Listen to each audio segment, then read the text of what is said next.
नमस्कार मंडळी, श्री स्वामी समर्थ. स्वागत आहे तुमचं माझ्या यूट्यूब चॅनलवरती. आजचा दिवस तुम्हा सर्वांना खूप छान, सुखाचा, आनंदाचा आणि समाधानाचा जाऊ देत, हीच मी स्वामींच्या चरणी प्रार्थना करते आणि आजच्या या नवीन व्हिडिओला सुरुवात करते. पण त्या अगोदर तुम्ही माझ्या चॅनलवरती जर नवीन असाल तर चॅनलला पण लगेच सबस्क्राईब करा आणि कमेंटमध्ये श्री स्वामी समर्थ लिहायला अजिबात विसरू नका. येत्या 18 जानेवारीला म्हणजेच रविवारी या वर्षातली पहिली मौनी अमावस्या येत आहे आणि आपल्या हिंदू धर्मात अमावस्येला फार मोठं आणि विशेष महत्त्व दिलं जातं. कारण वर्षभरात जरी 12 अमावस्या येत असल्या तरी पौष महिन्यात येणारी ही मौनी अमावस्या आध्यात्मिक दृष्टिकोनातनं खूप मोठी आणि पुण्यदायी मानली जाते. या दिवशी स्नान आणि दानाला फार महत्त्व आहे आणि असं सांगितलं जातं की मौनी अमावस्येच्या दिवशी श्रद्धेने स्नान आणि दान केल्यास त्याचं पुण्य हे अनेक पटीने वाढतं. ही अमावस्या आपल्या पूर्वजांसाठी देखील खूप महत्त्वाची मानली जाते, कारण या दिवशी पितरांना नैवेद्य, तर्पण आणि पिंडदान केल्याने 3 पिढ्यातील पितरांना मोक्ष प्राप्त होतो. पितर प्रसन्न होतात आणि आपल्या कुटुंबावर, आपल्या संसारावर आणि विशेषतः आपल्या मुलांवर त्यांचे आशीर्वाद हे कायम राहतात, ज्यामुळे घरात सुख, शांती आणि समृद्धी नांदते. मौनी अमावस्येला मौन साधनेला देखील फार महत्त्व आहे, कारण या दिवशी मौन आणि ध्यान केल्याने सकारात्मक ऊर्जा वाढते आणि शुभ फळ मिळतं. जरी आपल्यासारख्या सर्वसामान्य लोकांना पूर्ण मौन पाळणं शक्य नसलं तरीही या दिवशी शक्य तितकं शांत राहण्याचा, कमीत कमी बोलण्याचा आणि मन स्थिर ठेवण्याचा प्रयत्न नक्कीच करायला हवा. या दिवशी कोणाशीही वादविवाद, भांडण आणि क्लेश करू नका, कारण जितकं आपण शांत राहतो तितकंच या दिवसाचं महत्त्व आणि पुण्य आपल्याला प्राप्त होतं. या मौनी अमावस्येचा प्रारंभ 17 जानेवारीला रात्री 12:03 होणार आहे आणि समाप्ती 18 जानेवारीला रात्री 1:21 होणार आहे. त्यामुळे उदयतिथीनुसार रविवारी 18 जानेवारी हा संपूर्ण दिवस मौनी अमावस्येचा मानला जाणार आहे. धार्मिकदृष्ट्या ही अमावस्या वर्षातली सर्वात मोठी आणि प्रभावी अमावस्या मानली जात असल्यामुळे या दिवशी काही खास उपाय केल्यास त्याचे परिणाम नक्कीच दिसून येतात. आणि म्हणूनच आजच्या या व्हिडिओमध्ये मी तुम्हाला एक अतिशय सोपा पण खूप प्रभावी असा उपाय सांगणार आहे. आणि विशेष म्हणजे या रविवारी येणाऱ्या मौनी अमावस्येच्या दिवशी तुम्ही इतर काही नाही केलं तरीही चालेल, पण हा नारळाचा उपाय नक्की करा. कारण असं म्हटलं जातं की हा उपाय केल्याने कामात यश मिळतं, कर्जातनं मुक्ती मिळते आणि अनेक पिढ्यांचं दारिद्र्य दूर होतं. घराची, पतीची, मुलांची प्रगती होते आणि फक्त 24 तासात घरातील नकारात्मकता, इडापिडा, नजरबाधा कमी होते. तसेच कुटुंबावर येणारी वाईट संकट दूर राहतात. तर हा नारळाचा उपाय नेमका कसा करायचा, कोणत्या वेळेत करायचा आणि ते योग्य पद्धतीने कसा करावा याबद्दलची संपूर्ण सविस्तर माहिती आजच्या व्हिडिओमध्ये मी तुमच्यासोबत शेअर करणार आहे. त्यामुळे व्हिडिओ हा स्किप न करता शेवटपर्यंत नक्की पहा, जेणेकरून तुमच्यापर्यंत योग्य ते माहिती पोहोचेल. आणि तुम्ही माझ्या चॅनलवरती जर नवीन असाल तर चॅनलला पण लगेच सबस्क्राईब करा आणि बेल आयकॉनला पण प्रेस करा, म्हणजे मी जेव्हा कधीही नवीन व्हिडिओज अपलोड करेन त्याचं नोटिफिकेशन सर्वात आधी तुम्हाला मिळेल आणि तुमचा एकही व्हिडिओ हा मिस होणार नाही. तसेच हाईप बटनवर सुद्धा क्लिक करा. तर आजच्या या व्हिडिओमध्ये तुम्हाला मी जो उपाय सांगणार आहे तर हा उपाय आपल्याला खास रविवारी येणाऱ्या मौनी अमावस्येच्या दिवशी करायचा आहे. कारण आपल्या हिंदू धर्मात नारळाला श्रीफळ म्हणून ओळखलं जातं आणि त्याला खूप मोठं धार्मिक आणि आध्यात्मिक महत्त्व दिलं गेलं आहे. म्हणूनच कोणतंही शुभ कार्य, पूजा, हवन किंवा विधी असो, नारळाशिवाय ते पूर्ण होत नाही. नारळाचं बाहेरचं कठीण कवच हे संरक्षणाचं प्रतीक मानलं जातं आणि आतला स्वच्छ पांढरा गर हे अंतर्मनातील शुद्धतेचं प्रतीक आहे. त्यामुळे नारळ हे अत्यंत पवित्र आणि शुभ मानलं जातं. असं सांगितलं जातं की भगवान श्री हरिविष्णू जेव्हा पृथ्वीवर अवतरले तेव्हा त्यांनी लक्ष्मी माता, नारळाचं झाड आणि कामधेनू या 3 गोष्टी मानवासाठी वरदान म्हणून दिल्या आणि म्हणूनच नारळाच्या झाडाला कल्पवृक्ष असंही म्हटलं जातं.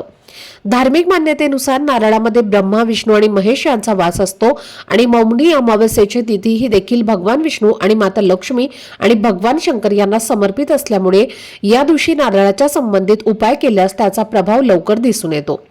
नारळावर दिसणारे 3 डोळे हे भगवान शंकराच्या त्रिनेत्राचं प्रतीक आहेत असंही मानलं जातं आणि याच कारणामुळे अमावस्येच्या दिवशी नारळाला विशेष महत्त्व दिलं जातं. आज मी तुम्हाला जो उपाय सांगणार आहे तर हा उपाय अमावस्येच्या दिवशी संध्याकाळी करायचा आहे आणि तुम्ही हा उपाय संध्याकाळी 6 वाजल्यापासून ते रात्री 12 वाजेपर्यंत कधीही करू शकता. जेव्हा तुम्हाला वेळ मिळेल तेव्हा तुम्ही हा खास उपाय आपल्या घरच्यांसाठी करायचा आहे. ज्यांच्या घरामध्ये सतत वादविवाद, भांडणं, क्लेश होत असतात, मग ते पती पत्नीमध्ये असोत, आई मुलांमध्ये असो किंवा मुलांची सतत चिडचिडेपणा, हट्टीपणा, मुलं न ऐकणं अशा समस्या असोत, काही घरांमध्ये मुलांना चुकीच्या वाईट सवयी लागलेल्या असतात. घरात सतत संकट, अडचणी, अडथळे येतात.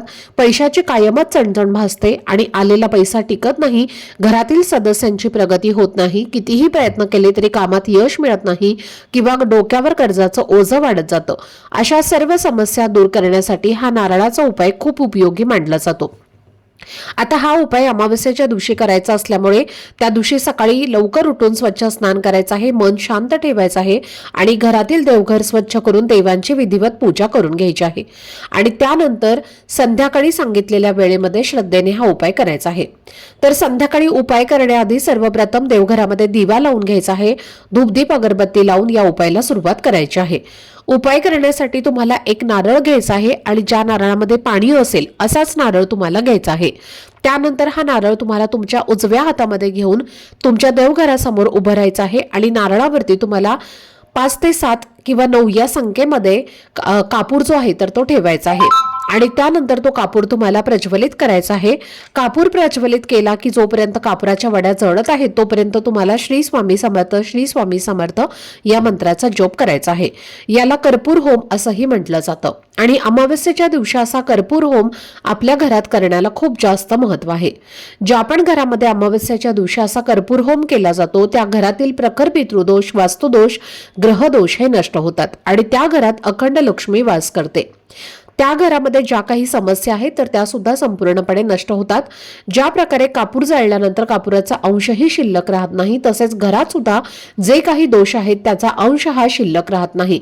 आणि म्हणून असा कर्पूर होम जो आहे तर तो दर अमावस्येला आपल्या घरात अवश्य करायचा आहे. आता हा कर्पूर होम म्हणजेच कापूर जाळून झाल्यानंतर तो नारळ तुम्हाला तसाच तुमच्या देवघरासमोर ठेवायचा आहे आणि दुसऱ्या दिवशी तो नारळ तुम्ही वाहत्या पाण्यामध्ये विसर्जित करू शकता किंवा एखादा खड्डा करून तुम्हाला तो पुरून टाकायचा आहे.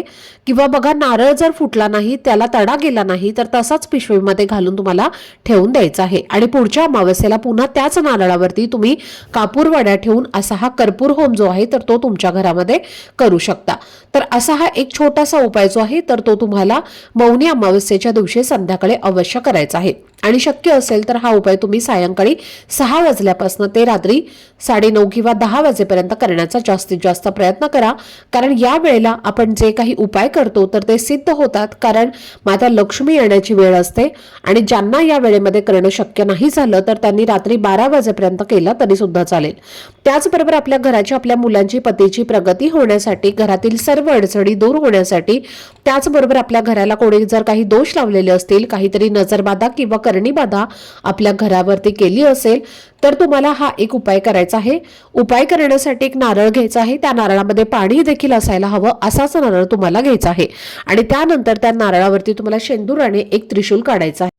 त्रिशूळ जे आहे तर ते भगवान शिवशंकरांचं शस्त्र आहे आणि म्हणून असा त्रिशूळ शेंदुराने त्या नारळावरती काढायचा आहे. आणि हा नारळ आपल्या उजव्या हातामध्ये घेऊन आपल्या घरातील प्रत्येक व्यक्तीवरनं तुम्हाला डोक्यापासून ते खाली पायापर्यंत 7 वेळेला उतरवून घ्यायचा आहे. मुख्य दरवाजावरनं सुद्धा 7 वेळेला तुम्हाला हा नारळ उतरवून घ्यायचा आहे आणि त्यानंतर घराच्या बाहेर जाऊन तो तुम्हाला वाहत्या पाण्यामध्ये विसर्जित करायचा आहे किंवा अशा ठिकाणी टाकून द्या की तो कोणी घेणार नाही आणि त्याचा पुन्हा कोणी वापर करणार नाही. म्हणून तुम्ही पुरून टाकला तरी सुद्धा चालेल. तर असा एक नारळाचा उतारा सुद्धा तुम्ही रविवारी या मौनी अमावस्येला अवश्य करू शकता. आणि हा उपाय जो आहे तर हा तुम्ही दिवसभरामध्ये कधीही करू शकता. जेव्हा तुम्हाला शक्य होईल तेव्हा तुम्ही हा उपाय जो आहे तर तो करायचा आहे.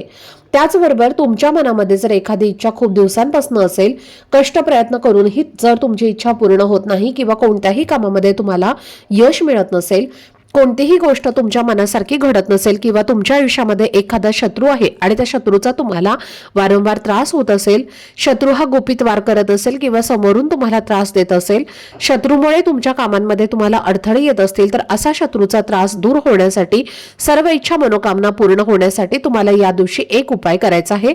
तर हा उपाय करण्यासाठी सुद्धा तुम्हाला एक नारळ घ्यायचा आहे. त्यानंतर एक मुठभर काळे उडीद जे असतात तर ते तुम्हाला एका कागदामध्ये बांधून त्याची पुडी तयार करायची आहे आणि या दोन्ही वस्तू घेऊन तुम्हाला तुमच्या घराजवळ असणाऱ्या महादेवाच्या मंदिरात जायचं आहे.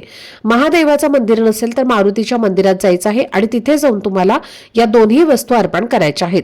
नारळ फोडायचा नाही, फक्त हा नारळ आणि हे काळे उडीद जे आहेत तर ते तुम्हाला तिथे जाऊन अर्पण करायचं आहेत आणि दोन्ही हात जोडून तुम्हाला प्रार्थना करायची आहे.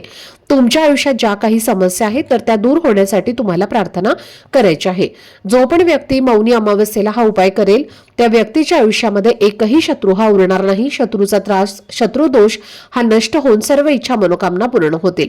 तर हे असे उपाय जे आहेत तर ते आपल्याला मौनी अमावस्येला करायचे आहेत.